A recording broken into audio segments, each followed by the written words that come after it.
In 1930s Louisiana, one man didn't just play the political game. He changed the rules entirely. Huey P. Long, the Kingfish, a populist firebrand, a U.S. senator. To some, he was the most dangerous man in America. To others, he was the people's only hope. But on a September night in 1935, everything changed. A single gunshot echoed through the marble halls of the state capitol, and the Kingfish was dead. They blamed a young doctor named Carl Weiss. But the truth was never so simple. This is Criminal Aperture. And today we revisit one of the most shadowed assassinations in American political history. A single gunshot echoed through the marble halls of the Louisiana state capitol. Seconds later, dozens more followed. In a flash, one of America's most powerful politicians collapsed. Huey Long, governor, senator, presidential hopeful, was pronounced dead just 30 hours later. The official story was simple. Carl Weiss, a local doctor with a personal vendetta, walked up to Long and shot him point blank. But the deeper you dig, the more questions emerge. Why was no autopsy ever performed? Why was the crime scene immediately cleaned? Why were there so many bullets, yet only one fatal wound? Could Huey Long have been killed by his own guards, or silenced by someone with far more to lose? This is Criminal Aperture, and tonight we reopen one of the most mysterious political deaths in American history. Huey Pierce Long was born in 1893 in the small rural town of Winfield, Louisiana, a place known more for producing preachers than politicians. He came up in poverty, the seventh of 9 children. By the time he reached high school, it was clear. He wasn't like the others. He didn't just want to succeed. He wanted power. As a young traveling salesman, he learned how to speak with fire, how to connect with people, and how to manipulate those in his way. He studied law for just 1 year and passed the bar. From there, his rise was meteoric. In 1928, Huey Long became governor of Louisiana. His policies were bold. He poured money into schools, hospitals, roads. He gave away free textbooks. To the poor and working class, he was a hero. To the rich and powerful, he was a threat. They called him a dictator, a demagogue, a tyrant in a 3-piece suit. But to millions, Huey Long was the man who would finally make good on the American promise. Every man a king, but no one wears a crown. By the early 1930s, Huey Long had outgrown Louisiana. As a U.S. senator, he was supposed to represent the state in Washington, but he never really left Baton Rouge. He built what many called a political machine, maintaining total control of Louisiana from a distance. He appointed loyalists, replaced judges, intimidated journalists. The legislature did what he told them. The police were on his side. The people still loved him, especially the poor. But Huey Long had a bigger goal. He wanted the presidency. And that's when he turned against a former ally, President Franklin D. Roosevelt.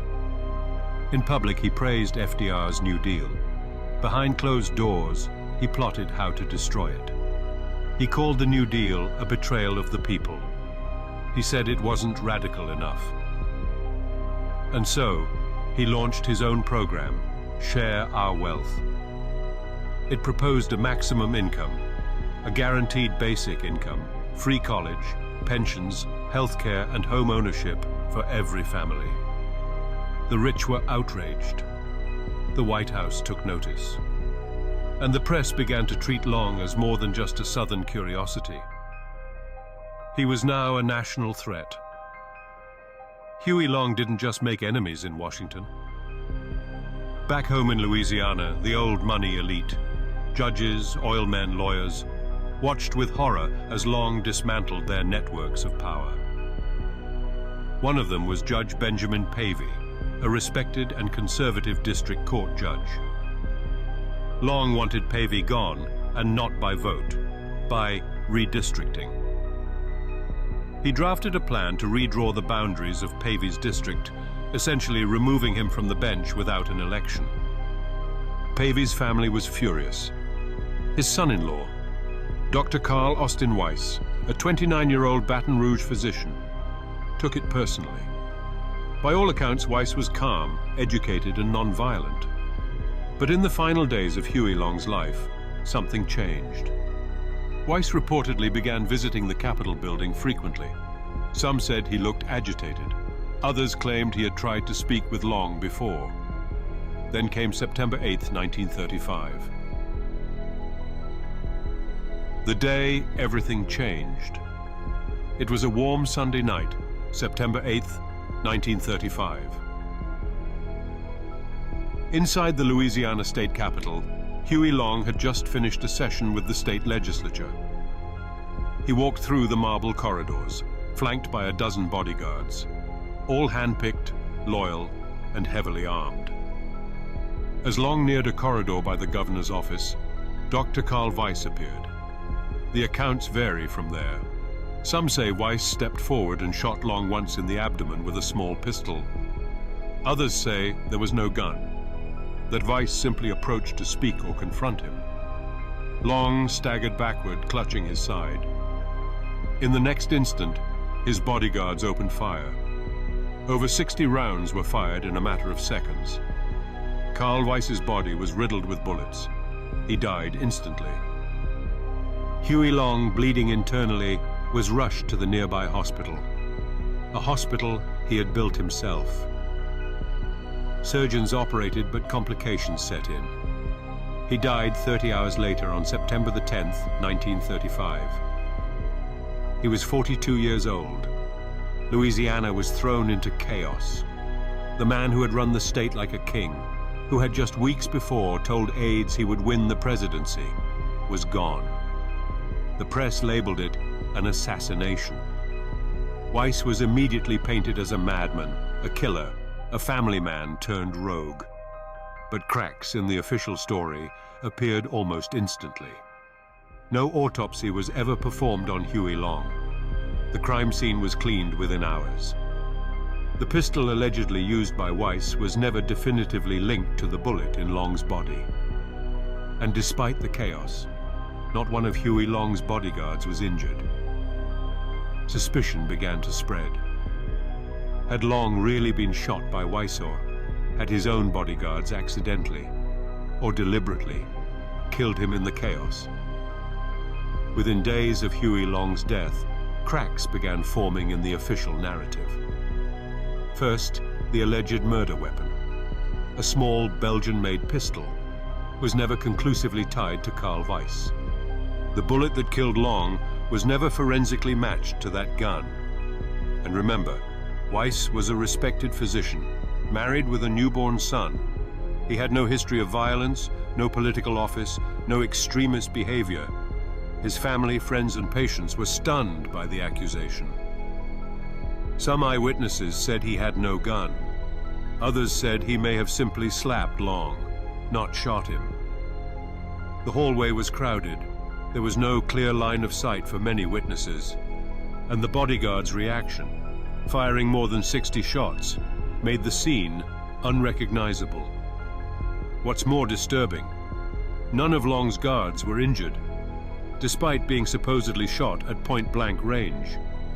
This fueled a theory that quickly gained traction. Carl Weiss never shot Huey Long. He may not have even intended to harm him. And the fatal gunshot that killed the Kingfish? It may have come from one of his own men, in a panic. The official version of events remained unchallenged in the public record. But behind the scenes, historians, authors, and even some law enforcement insiders began to whisper, what if this wasn't a tragedy? What if it was a hit? Let's walk through the most debated alternate theories surrounding Huey Long's death. Theory 1, friendly fire. In the chaos, one of Long's own bodyguards may have accidentally fired the fatal shot. These men were intensely loyal, but also heavily armed and poorly trained in tight formations. A single mistaken shot, in panic, could have hit Long, and the rest would never admit it.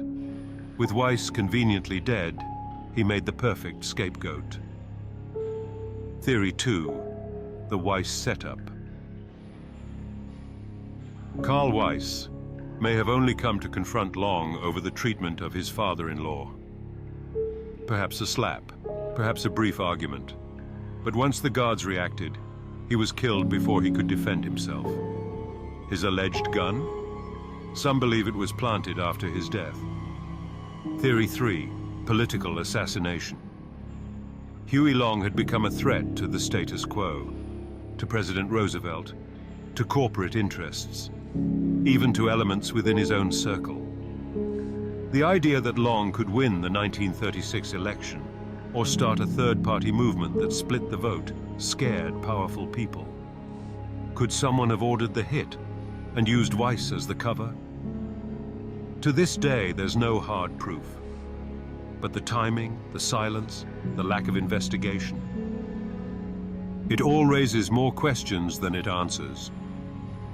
After Carl Weiss was gunned down in the Louisiana state capitol, his name was immediately etched into infamy, branded as the assassin of Huey Long. But his family never believed the story. For decades, the Weiss family fought to clear Carl's name. His widow, his son Carl Jr., and later his grandchildren, maintained that he was innocent, that he'd gone to the Capitol unarmed, perhaps only to plead his father-in-law's case. His son, Carl Weiss Jr., became a vocal advocate, appearing in interviews and documentaries, demanding a reopening of the case. But Louisiana's political establishment and Huey Long's loyalists had no interest in re-examining the myth. By the time forensic science could have helped, the physical evidence had vanished. No autopsy, no ballistics, no preserved crime scene. The truth, if it ever existed in full, died in that hallway, buried beneath bullet holes and political ambition. Huey Long was buried beneath a 34-foot-tall statue of himself, built on the grounds of the Capitol where he died. His followers mourned the loss of a working-class champion. His critics quietly exhaled. And Carl Weiss? He was buried in Baton Rouge, his grave left largely unvisited, his name whispered in shame or forgotten entirely, until historians began to dig again. To this day, official records still call him a political assassin. But conflicting evidence, retracted witness statements, and missing records suggest something deeper. Was Huey Long's death an accident? Was Carl Weiss a scapegoat? Or was this the perfect political murder? One thing is certain. The answers are still out there, not buried beneath concrete or history books, but in the silence that followed the kingfisher's final breath, and in the questions no one dared to ask. Thanks for watching Criminal Aperture, where we bring focus to the forgotten, the buried, and the misunderstood. If this story made you think, consider sharing it, subscribing, or leave a comment with your take. Until next time, stay aware, stay sharp, and stay safe. This is Criminal Aperture.